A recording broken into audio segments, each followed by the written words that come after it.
Hi guys, today I am in front of my computer and what I want to talk to you about is a quick and dirty property development feasibility. But more specifically, what a quick and dirty property development feasibility is. I love saying quick and dirty, what makes a good one, how to use one, when to use one, and some common mistakes I've seen when conducting one. The reason why I like a quick and dirty property development feasibility is it allows you to compare renovation, subdivision, and development projects, but it also allows you to consider other deals to invest in against your own metrics, as well as reverse engineering other property developers' deals. Ultimately, it's a quick way of deciding if it's worthwhile looking under the hood of a property deal, but most importantly, making sure it's worth your time to invest in. So what is a quick and dirty property development feasibility? Well, often it has a cost summary, a high-level understanding of the profit margin. It allows you to save a lot of the key details around the project. It might give you the ability to iterate through a few different property development scenarios. It's often fast and reliable so that you can assess a lot of deals quickly. What makes a good dirty feasibility summary, or a DFS as to what I'm going to call it now? Well, a good DFS has a structure, and the reason why you have a structure is it means that every deal that you look at is assessed in the same way, meaning you follow the same steps and you don't miss any parts of the process. The next characteristic of a good DFS is the ability to do it quickly, meaning that you can look through a whole range of deals and not get overly committed to one because you've spent a lot of time with it. Finally, it needs to have the ability that you can iterate through a whole range of development scenarios so that you have the ability to assess one site from a whole different range of angles. When do I use my DFS? Well, I have 3 different times I use it. The first time is when I'm actively searching for properties.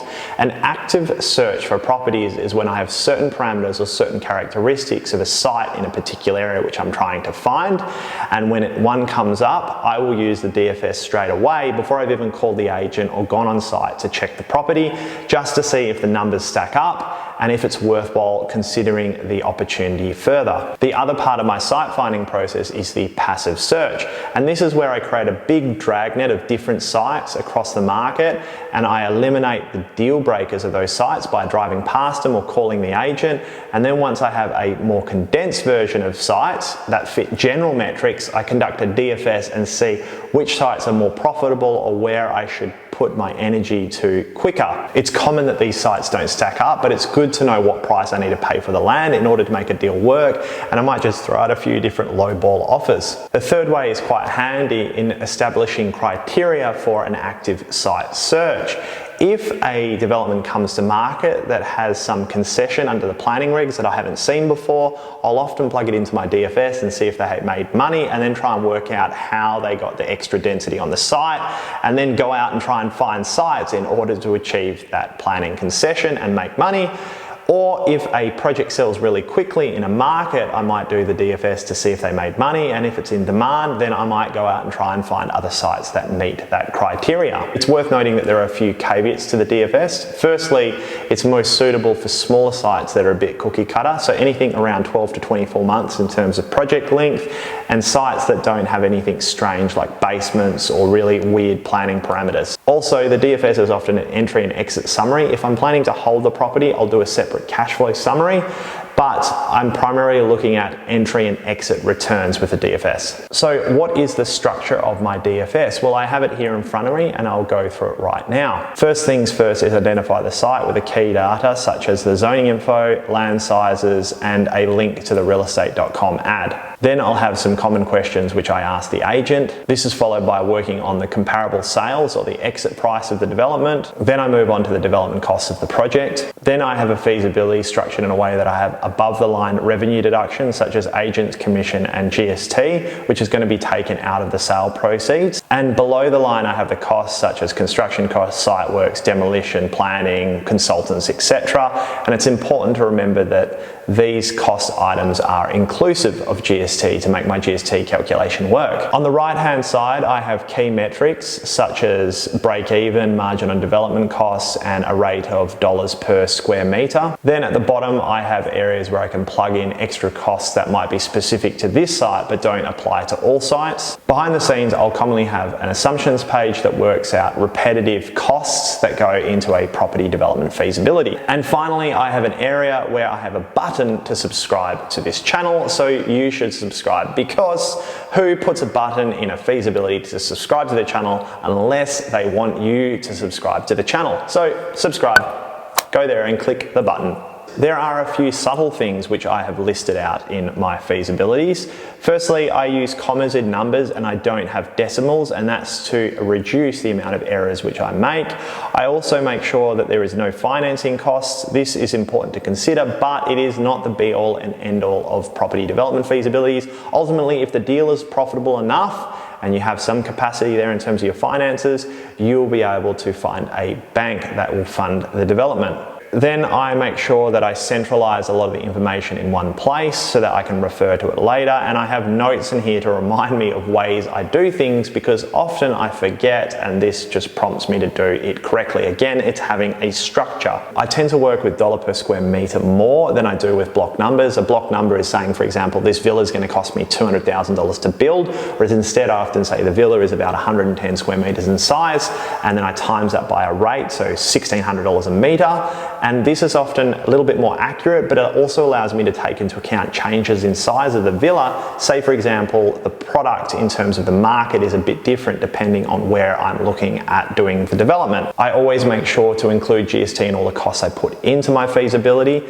and I deduct GST out of my revenue figures. So this gives me the correct amount I'm going to get after tax. I generally don't think about IRR on projects that are 12 to 24 months. Look, there are so many other things that are going to impact the IRR that it's not really important in knowing down what your drawdowns are and your cash flow, and you can do that later in looking at the project. The other thing which I've started to do is have a range on the end sale values of the feasibility, and I take into account the state of the market. So if it is a tough market which is going to improve, what I do is the low is where I actually have hard data to suggest what I could confidently sell the project for, and on the high side of the range I still have hard data, but it might be softer in terms of where I think I could sell it for. So let's get into it. I wanted to do a feasibility on this 73 Mary Street in Como that I have here. So what I do is simply start off by going into my dirty Feaso and putting the address in. I also note that from the ad, it's an R40 zoning. The land size is about 807 square meters. The development strategy, well, it's apartments, so the feasibility I'm going to do for this is say strata titling the individual apartments and then selling them off individually as renovated 1-bedroom and 2-bathroom units. But let's just use 1.25 million. No density bonus, and then I put a link to the realestate.com ad. The next thing is these questions where I'd call the agent. I'm not going to do that for this example, but the reason why I have these questions, and I'll explain them to you. First one is there anything to be aware of? Mainly that's about any extra costs that you need to factor into your account of your feasibility. What's possible on the site? The whole idea of having this question is to see if the agent is aware of the development potential. They understand the development potential on this site, but they might not on others. If they've had the property on the market for a bit, trying to feel them out in terms of if there's any price reductions. Any ballpark idea on what they're looking to achieve? Well, if there's no price on the advert, then I want to kind of get an idea of what they're looking to achieve so I can run a feasibility rather than going to RP data, working out what it's worth and then backward engineering a feasibility. Has there been any other offers? So quite obviously, if there's other offers, what are they at, or where do you see the property selling? And how did they come to the ballpark asking price? So that, again, asking these questions around price. The next thing we work out is end value. So the way I like to work out end value is I will jump into RP data and I'd say go to Como, and I would clean it up by eliminating all the units that don't match. Then once I've done that, I'll go sales history, and I'll order the sales history by price. We can see here, once I've got that, there's a few non-disclosed, and then we go on to the 1-bedders starting at 185, Canning Highway, 2x1s, this is not Canning Highway, it's a busy road, Gardner Street, 240 Clydesdale, look, that might be renovated, so I'd click on that. So the first thing I'd look at is kind of the advert history, so making sure it's actually gone on the market and sold, so it's on the market 91 days, check how long it's been on the market for, sold pretty quickly, sold pretty close to the list price, 55 square meters, which is probably kind of what these are. Photos, check that all out. Look, it is renovated but not great. Well, definitely not great. And then I'd go onto the map and just check the locality. So to me, straight away, I'm kind of like bigger complex, probably not as good renos, so there's probably something out there in terms of sales that is better.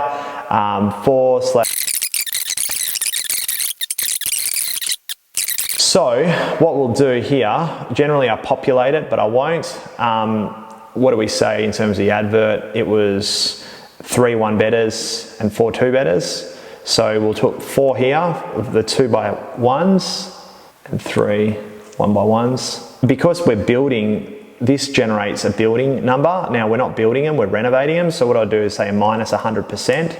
Still uses my assumptions and backend for strata titling because I've also got all my consultants and surveyors and different things in here. Now, in terms of how I would work out like the reno budget, look at a high level again, it's say about $1,000 a square meter. So $360,000, divide that by 4, 5, 6, 7. About 50,000 unit, inclusive GST. I mean, it's okay budget. Yep, could be done. Now, what do we think we're going to sell them for? So let's just say 280, and then for the sake of simplicity, say 280 minus 50 grand, 230. And then we spits out here, my margin's nothing. Moving forward, my numbers are pretty much break even. I probably wouldn't pursue this project too much more. I think it's a resale rate. I'd look into that a little bit more if I wanted to consider it. But ultimately, it's pretty much break even. And it's not uncommon at this stage to knock off a lot of projects because they're not actually feasible. What are common mistakes of a DFS? Well, the first mistake is not subscribing to this channel. So make sure you go down there and click the subscribe button, because this way you will learn a hell of a lot more stuff about property development, investing in general. But the first real mistake is massaging the end sale values.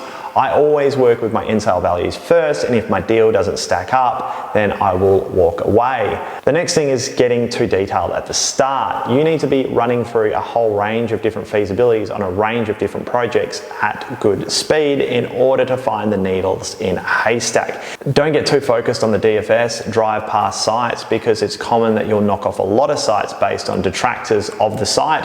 Garbage into a DFS is garbage out of a DFS. So you have to make sure the numbers that you're putting in there are reliable, and this is why I always refine and continue to refine my key assumptions page at the back end of the feasibility. It's quite common that amateur developers miss GST. I'm not going to go into this in detail, but just make sure that your DFS includes a GST calculation. It doesn't matter what your DFS looks at the start, as long as you have the same process that you follow when assessing a deal and you improve your DFS while you do it, you will have a very robust working document which you can rely on to assess deals. So now you know what a quick and dirty property development feasibility is, the common mistakes, as well as what it should include, so that you can go out and make your own DFS. So until you make a DFS or my next video, best of luck and goodbye.